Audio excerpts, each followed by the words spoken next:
Hey, this is Comedy on 11, the show where I talk about comedy and music. I'm Thom Tran, stand-up comedian, guitarist, actor, and nerd. This week we are talking about the new season of Peacemaker, a couple of stand-up comedy specials that I am very excited to watch, and some real band names that could double for exotic dancers, and it has something to do with the new season of Peacemaker. So let's get started with the new season of James Gunn's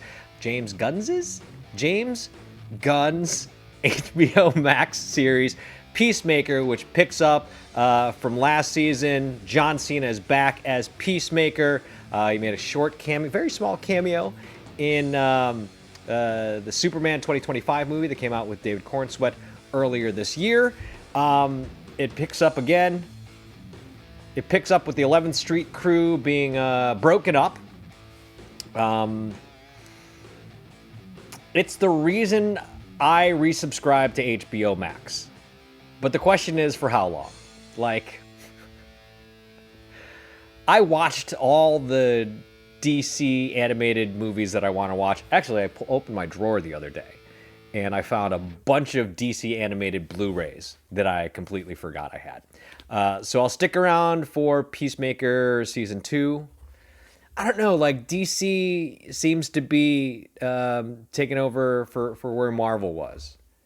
I mean, at least in the last few movies. But yeah, I dig it so far. It's still got, the James Gunn jokes. The season seems a little heavier than last season, and they're still doing the multiverse thing. But DC did it first with the Flash of Two Worlds. So we will see how this season of Peacemaker 2 works out. But I like it. I like John Cena in the show. It is not for children. I mean, if you watched... sorry, that's my cat, Mario. Come here. Come here. Do you want to get in on the podcast today? No? Okay. So if you watched Creature Commandos, which was the official first show in the DC universe, the animated show, that was 100% not for children. Just like the Harley Quinn TV show, animated show was in the last, iteration of the DC universe. Peacemaker... Episode 1, Season 2, there is, I guess, spoilers, 3, 2, 1. There is a crazy orgy scene, kind of like Herogasm on The Boys. And they let it all hang out. James Gunn is definitely telling the world, Peacemaker is not for children. This show is 100% not for kids. So heads up on that. I don't remember if there was a disclaimer for the show, but yeah, you're gonna want to make sure your kids are over 18 watching this. But I dig it so far. I dig season 2. There's a new theme song. There's a new dance. We'll get into that later when we talk about the topic of this episode. Next up, let's talk about some stand-up comedy specials that I am excited to watch. First off, Mike Birbiglia. He's got a new special called The Good Life. Came out on Netflix on May 26th. This is August 25th that I'm recording this, so I'm a little late to the game. But Mike Birbiglia, one of my favorite comedians of all time. I opened for him once many years ago when I still lived in Buffalo. I think he was doing something with the radio station I worked for, WEDG 103.3 The Edge. Fun fact, he borrowed my guitar for the show. Great guy, funny cat. If you've never seen Mike Birbiglia, I think I got hooked on him. One of the first specials I saw was Sleepwalk with Me, where he talks about how he sleepwalks, like it's a real thing that he has, and he had a major accident where he almost died because of sleepwalking, and he turns it into this amazing one-man comedy show. And a lot of his specials, a lot of his quote-unquote stand-up specials are just one-man shows. Like I remember he had the Comedy Central half-hour presents and stuff like that. Yeah, Mario's definitely getting in on the action. He had the one-man specials, or the Comedy Central presents when Comedy Central, showed stand-up comedy. But all of his specials, like Sleepwalk with Me, my girlfriend's boyfriend, I just messed up the name of it. They're all like one-man shows. They're really good and they're really funny. And he's He's mostly clean. He's like one of the cleaner comedians. I mean, he does curse a little bit, but very rarely, and it's always in service of the comedy. It's never like, it's not like me where I'll just drop the F bomb because I forgot the word I was going to say. Mike is hilarious, and I'm looking forward to seeing his new special, which is called The Good Life. It's on Netflix. If you've seen it, check it out. Let me know. Mario is, I don't know if you can see Mario. You can't right now. He is on my lap and just balanced on my microphone. So yeah. The next special I am looking forward to seeing that just came out. Mark Maron, who has reported that he is going to be, he's stopping his podcast. It's either already happened or will be happening soon. He's got a new special out on HBO called Panicked. And he has gone into the acting world a lot lately. He was in, what was that wrestling show? Glow on Netflix a few years ago, which was really good. I think that was a victim of either the strikes or the pandemic, where like I think they were doing season 2 or season 3, and something happened. It was either the strikes or the pandemic. And of course, he was in Joker, the first one, the first Joker with Todd, what's his face? I was going to say Todd Barry, but Todd Barry's a comedian, so that's not right. Todd Phillips. Todd Phillips directed Joaquin Phoenix in Joker, the first one, not the one that came out and just completely tanked. But Mark Maron played, I'm pretty sure he played a comedian in that one. But he's got a new special out called Panicked, came out on August 1st on HBO. And now that I have HBO Max again because of Peacemaker, I'll be able to watch this. Like, there's so many streamers. There's so many streamers. Mario, do we need so many streamers? I don't think we need so many streamers. I mean, like, I have Disney and because of Marvel stuff, but even then I'm like, okay, well, the Marvel movies are coming out fewer and far in between, and I'm not a Disney guy. But also, like, if Paramount ever got rid of Star Trek, Paramount can F off. Gone. Like, I watch nothing on Paramount except for Star Trek stuff. And there's probably more stuff on it, but I don't watch it. Mark Maron's Panicked just came out. Maybe I'll watch these this week and then, kind of give my review on them. I haven't watched a special in a while. I think I don't know. Like, I've talked about it before where, like, specials, unless they're special, like really special, like I have a hard time watching them because it's a lot of, a lot of the ones that are coming out now, either on YouTube or whatever, they're like my contemporaries. They're people I know. There's some of them are my friends, and a lot of them are like, oh, this is just the hour you ran. I mean, Maron's not my friend. We don't know each other. I've never met him. But I don't know. It's been a really long time since I've watched a comedy special. I was talking to somebody the other day, a comic, like a really successful comic, and they were like, "Yeah, I can't watch an hour of comedy anymore." So, I mean, maybe my resolution for having all these streamers and doing this show should be, oh, I got to watch a special once a week. Maybe that's a thing I'll do now. Maybe that's a new thing that I'll do. Next on the list of stand-up specials that I am excited to watch, and that's the thing, like I'm excited for these 3. When I saw them on the list of like new specials that are out, I was like, oh, these are 3 amazing comedians that I really enjoy, who have specials out. So I want to check them out and I want to see them, and we'll see what happens. But finally on this list of stand-up comedians with specials out that I want to see, Jim Jeffries from Down Under, amazing comedian. The new special is called Two Limb Policy, came out on August 12th, so not too long ago. I don't feel bad that I haven't seen it yet. This one's on Netflix as well. He's always been one of my favorite comedians. He is so smart and witty and foul and dirty all at the same time, and it is just magnificent. He is an amazing comedian. I know he had his talk show for a little while, his like Daily Show-esque show, and I don't know what happened to that because I think it was kind of Comedy Central, and I got to the point where I'm like, I'm not watching Comedy Central stuff anymore. But Jim Jeffries, Two Limb Policy on Netflix, August 12th. Totally excited to see that. If you've watched any of these specials, let me know in the comments below. I haven't been excited to watch an hour of comedy in a really long time. And I don't know, maybe it's because I get to go out,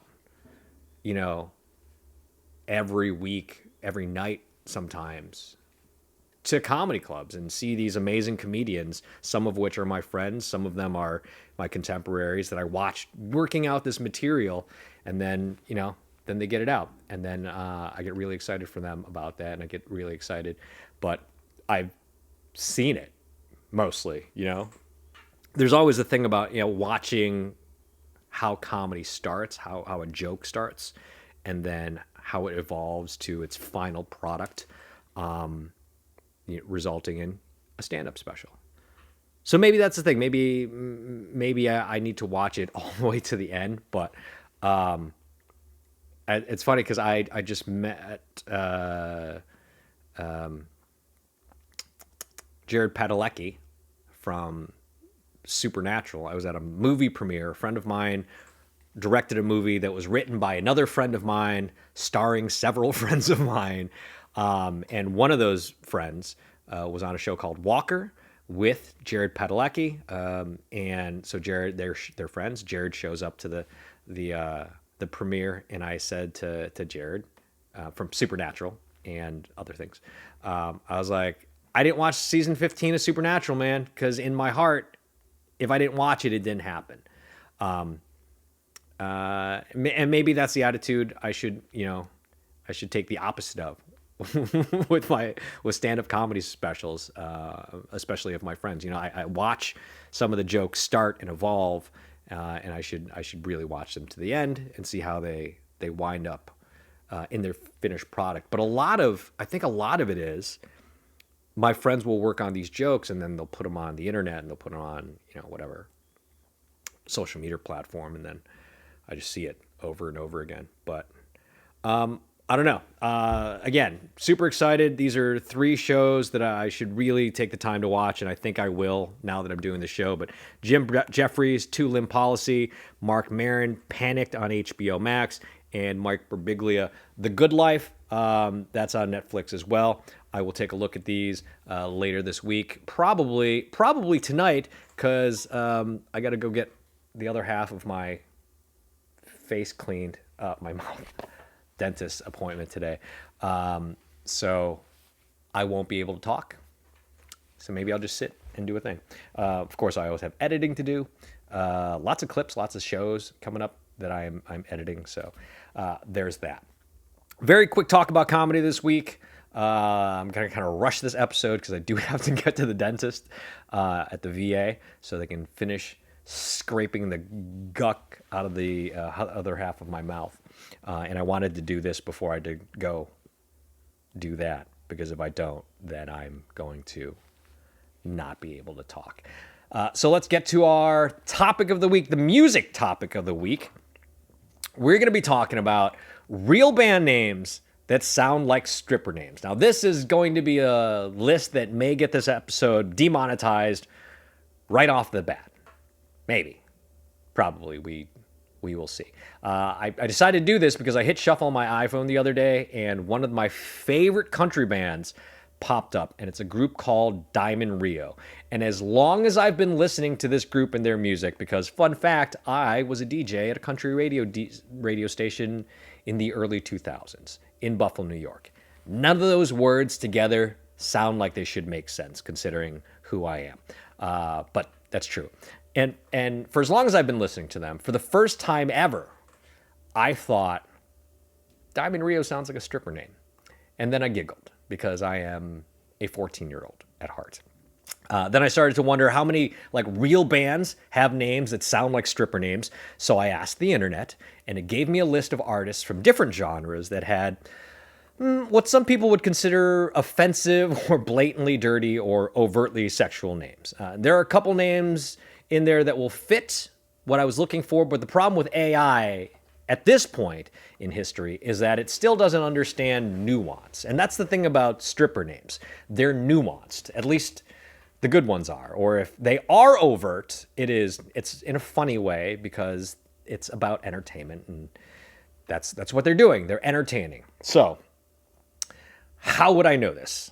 How would I know any of this? Well, fun fact, for a short period in my life, I worked as a strip club DJ in a strip club. I know some of you were saying to yourself, please don't let him say he was a stripper. But yes, I was a strip club DJ for a period of time in my life.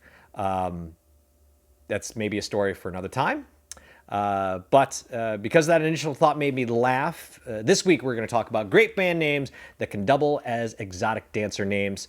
And there is a connection to season 2 of Peacemaker, which we discussed earlier on. So here we go. Let's start with band names that sound like they are stripper names. So first on this list, let's talk about the band that got this all started in the first place, the country group Diamond Rio. Now, looking at this photo of the band, you would definitely say to yourself, they don't look like they have anything to do with strip club. And I say looking at it if you're watching this on the YouTubes. Diamond Rio, country boys, and a girl apparently with they're like amazing harmonies. Amazing harmonies. They were formed in 1989, just barely missed the 80s hair metal party. They are still together, probably playing at a casino near your aunt's house. They're country, but like super clean cut country. No Bud Light brawls or blatant violations of being country, disguising itself, or blatant violations of like drinking and driving laws, disguising themselves as country music. Current members of the band. They currently include original members Marty Rowe on lead vocals, Jimmy Olander on guitar and banjo, Dana Williams on bass and vocals, Dan Truman on piano, and joined by a new member, Carson McKee on fiddle and vocals, and Micah Swisenberg on drums. I believe Carson is the young lady in this photo, because I remember looking at this photo the first time and going, I don't remember there being a woman in this. McKee and Swisenberg replaced longtime band members Brian Prout and Gene Johnson, who retired in 2023 after 33 years in the band. 33 years. That's, I guess it's not good to fade away or burn out. I don't remember how that line goes, but like, I mean, Def Leppard's been doing it since the 70s. Like late 70s, right? And they're still kicking ass. Anyway, Diamond Rio's chart toppers include hits Meet in the Middle, the first country band to go #1 with their debut single, One More Day, which was like, I remember when One More Day came out, it was early 2000. Because I know once September 11th happened, radio stations were remixing One More Day with like clips of news audio like stuck in there. And boy, if you wanna cry in your pickup truck, that's a song you listen to. Beautiful Mess, which is, what I'm gonna call my autobiography. That's gonna be the title of my autobiography. Beautiful Mess is a gorgeous song. Like the harmonies from this band were amazing. It's one of the reasons I love them and still listen to them. And they're fun, and they're not like, oh my God, we're new country or we're old country. It's just like, it's this place in country music where I found my love for country music. Right in the middle, right between like Waylon Jennings and Leonard Skinner. Right in that sweet spot, like the mid 90s to mid 2000s. And Diamond Rio is just one of those bands. Next on the list of groups that sound like they should be strippers, Foxy Shazam, who are taking over for Wigwam as the opening theme song in season 2 of HBO Max's series Peacemaker. That's the other reason I decided to do this list. I got to watch season 1, and just the other day, the sound guy at the comedy club was like, "Hey, do you want?" Because my walk-up song for the last couple of years has been Wigwam's "Do You Want to Taste It?" And the sound guy Joe goes, "Do you want the theme song from season 1 of Peacemaker or season 2 of Peacemaker?" And I was like, "Wait, let me watch the episode first." So Foxy's Shazam formed in 2014. They took a break in 2000. No, they formed in 2004. They took a break in 2014. Came back in 2020 because, why not? Why not get back together during one of the worst years in recent history? They're like glam rock, soul, circus kind of thing. Circus core, I guess some people would call it. Yeah, circus core is the thing that I said. Members: Eric Nally on vocals, Sky White on piano, Alex Noth on trumpet and backing vocals, Teddy Akins on drums, Trevor Existential Youth Herb on bass guitar, and I respect the hell out of the fact that he calls himself Existential Youth. Devin Williams on guitar. Their top hits include "Oh Lord," which is like a gospel rock, sexy kind of thing. And as I mentioned, it is now the opening credits theme song to Peacemaker 2. They do a dance, new dance. Is it new? It looks familiar. Kind of looks like the old dance. I'd play it, but I didn't download the video of that. New cast members doing the dance. It's different. It's a little different, but it's the Peacemaker dance. Unstoppable is another one of their hits. I like it. You've definitely seen the video and you just watched it and went, what the hell is this? Next up on my list of bands who have names that sound like they could be strippers is the all-girl, all-attitude band Betty Blowtorch, all likely to probably set your van on fire. The group formed in 1998, but they broke up in 2001 after their lead singer Bianca Halstead tragically passed away. They're described as like a punk and hard rock diva kind of band. They've been described like if Motorhead had a lipstick line. Members include the late Bianca Butthole, not her real name, obviously, but also it's 2025, so who knows. She was on vocals and bass. Sharon Needles, not the drag queen, played guitar. Blair and Bitch, also on guitar. And Judy Molish on drums. Taking over for the late Diana Butthole is Mia X on bass and vocals. Their most memorable hits include Shut Up and Fuck, Subtle, but also, ladies, if you want to start a date that way, I don't think anybody would complain. Hell on Wheels, great driving song if you are, running from your past, I guess. Size Queen, again, subtle. Very, very subtle. Next up on the list, not a rock band, not a pop band, not even a band, actually.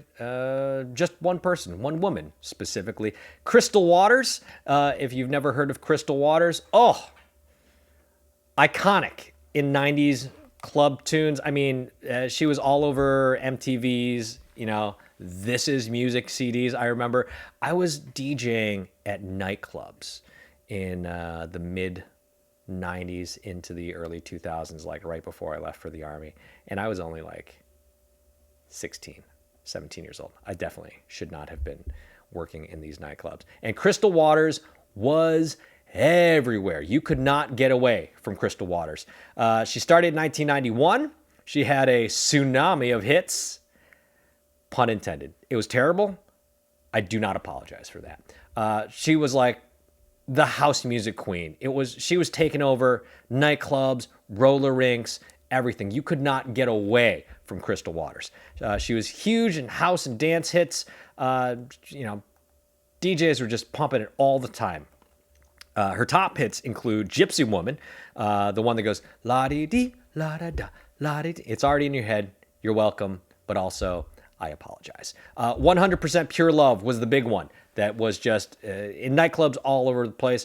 100% Pure And I'm singing that, and I'm not actually playing it because I don't know if you've noticed recently, but a lot of music YouTubers have been having their stuff taken down or, having cease and desist emails sent from record labels, specifically Universal Music Group, because they're dicks. They're dicks. Say If You Feel Right, Feel All Right, I should say. That's another big Crystal Waters hit. Huge in the dance world. I believe she's still active making music. I don't know if anything's on the charts recently, but I know she's still active. Next on the list, Cadillac Willie. And I bet you thought this would be like an all-lady band, but nope. Those are the dudes. Those are dudes in Cadillac Willie. The band formed in like the early 2000s out of Louisiana. They're like a funk, rock, jam band vibe kind of thing. Like, I don't know, like Mardi Gras, but greasier, I guess. Band members. Lots of them. Various band members over the years. You had like Mark, Kazanoff, and John Otten. Their hits, weren't top 40 hits, but more like local dive bar hits. Funk in the Trunk, that's a fun tune. Bayou Boogie Breakdown. All right, I made that one up, but it could be real. Cool sounding band. They seem like cool dudes. I checked them out on YouTube. Take a look. The next one on this list of bands that sound like they could also be stripper names, Ruby Throat, which is actually two people. The band sounds like if Lana Del Rey and Edgar Allan Poe had like a shoegaze baby. The band started in 2006 with Katie Jane Garside from Queen Arena and Chris Weddingham. I guess they're like a dark folk experimental acoustic kind of thing. Top tracks: House of Thieves, Who? It's H-U, comma, U. It could be Chinese. I don't know. Who? I don't know. The Ventriloquist. That's another one of their songs. It's like it sounds like you're chanting and trying to summon ghosts. And finally, on my list of bands who have names that sound like they could be strippers, one of my favorites of all time, Bang Tango, the hair metal band you kind of remember, and they're like kind of okay with that. The group formed in 1988. They're still going, still kicking it. They're like a glam metal, funk metal sleaze with just like a little touch of eyeliner. Band members, oh my God. So I try to look up the current list of band members. You have Joe Lestay on vocals and like an almost Spinal Tap rotation of guitarists and drummers. Just, I don't know, just dying in freak accidents. Not really, that's the Spinal Tap joke. But they had a couple top hits. Someone Like You, super classic power ballad. Breaking Up a Heart of Stone, and Love Injection, which like could be like a song or an STD warning. But that's it. That's my list of bands with names that sound like they could be stripper names. Thanks to Diamond Rio and the new season of Peacemaker for putting that idea in my head. I think I was going to talk about gear that I really, really love, but I had to do something else. And yeah, I'm cutting this episode very short because I do have to go to the dentist and do a thing. But new episode coming out next week. Also doing a ton of sketches with my friends Josh, like some nerdy sketches on all the socials, and still working on my new album. We're gonna be recording that soon. What else? This comes out on Tuesday. I will be at the Hollywood Laugh Factory Wednesday night, this Wednesday, August, I want to say 27th, for a show with KLOS, the radio station 95.5 KLOS here in Los Angeles. Back at Flappers on Friday. I will be in Chicago. I almost said San Francisco. I'm going to be in Chicago on September 20th doing a gig for Farm to Veteran, a nonprofit that helps get fresh food to veterans. So opening for David Spade on that one. That's going to be cool. All the ticket information on my website, thomtran.com, THOMTRAN.com. Make sure you follow me and the show on the socials. I'm at _ Thom Tran, THOMTRAN. The show is at Comedy on 11 Pod. New episode next week. Hopefully it will be longer because I don't have a dentist appointment next week that I got to get to. Thanks for listening. Thanks for watching. Hit like, subscribe, tell your friends, and turn the laughs up to 11.